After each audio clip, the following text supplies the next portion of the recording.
Smart road રસ્તાની સમસ્યા હવે સામાન્ય બની ગઈ છે ત્યારે મહીસાગર જિલ્લાના લુણાવાડા તાલુકાના વિરણિયા ગામથી ગાંધીનગર અને અમદાવાદને જોડતો મુખ્ય રસ્તો અતિ બિસ્માર હાલતમાં હોવાથી લોકો ત્રાહિમામ પોકારી ગયા છે। મુખ્ય રસ્તો સામાન્ય વરસાદમાં ધોવાઈ જવાથી મસમોટા ખાડા પડ્યા છે। જો કે વિરણિયાથી દેવ ચોકડી સુધીનો રસ્તો 3 વર્ષ પહેલા જ બનાવાયો, પરંતુ 3 વર્ષમાં જ રોડના ડામર ઉખડી ગયા છે તેમજ ખાડાઓ પડી ગયા છે, જેથી કામગીરીમાં ભ્રષ્ટાચાર થયો હોવાના આરોપ પણ લાગી રહ્યા છે। કરોડોના ખર્ચે બનેલો આ રોડ સામાન્ય વરસાદમાં જ ધોવાઈ ગયો ત્યારે કોન્ટ્રાક્ટરની કામગીરી પર સવાલ ઉઠી રહ્યા છે। રોડ પર પડેલા ખાડાઓના કારણે અકસ્માતોનો ભય રહે છે। અહીંથી અવરજવર કરતા લોકો ખાડાના કારણે પડી જાય છે એવું સ્થાનિકો કહે છે। આ લોકો રજૂઆત પણ કરી ચૂક્યા છે, છતાંય તંત્રના બહેરા કાન સુધી વાત પહોંચી જ નથી રહી। આ સમસ્યાનું નિરાકરણ આવશે કે કેમ એ તો સમય જ બતાવશે।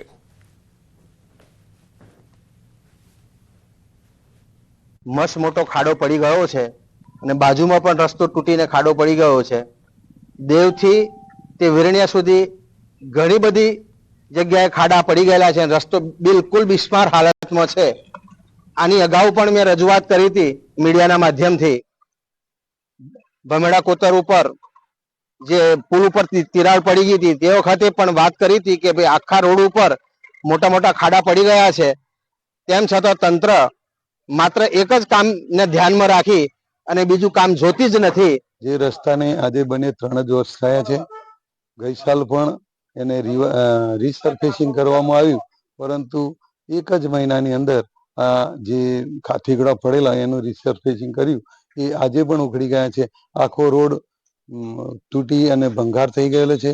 હાલમાં પણ કુંડા ગામ પાસે એક મોટો ખાડો પડી ગયો છે, એને પણ કોઈ ધ્યાન લેતું નથી। આ લગભગ સાહેબ 2 મહિનાથી પાણીના હિસાબે રસ્તો તૂટેલો છે।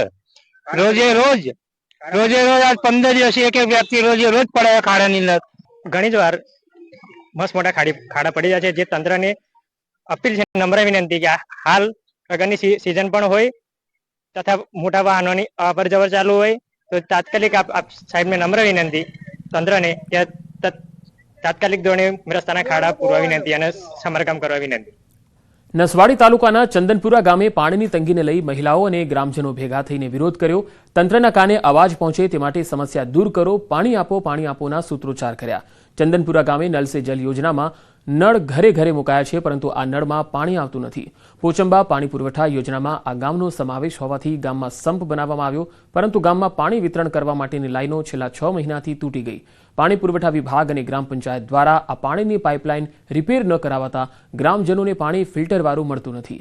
વારંવાર રજૂઆત કરવા છતાં કોઈ ઉકેલ ન આવતા લોકોએ એકત્ર થઈ સૂત્રોચ્ચાર કર્યા। અને પાણી અમને મેળવી આપો। પાણી અમારે આ બાજુ અલે બાજુ ભરવા જવું પડે છે, બોડાસમાં જવું પડે છે। જે નળ બેહાયરા છે એ ખાલી શોખના જ આંબાવાડી છે, ત્યાં પાણી ભરવા જવું પડે છે। ઢોરને પાવા પણ પાણી નહીં, નાવા ધોવાનું પણ નહીં, કપડાં ધોવાના બી પાણી નહીં, બહુ તકલીફ પડે છે। આ કોક મહેમાન આવે તો ક્યાંથી પાણી દેવું?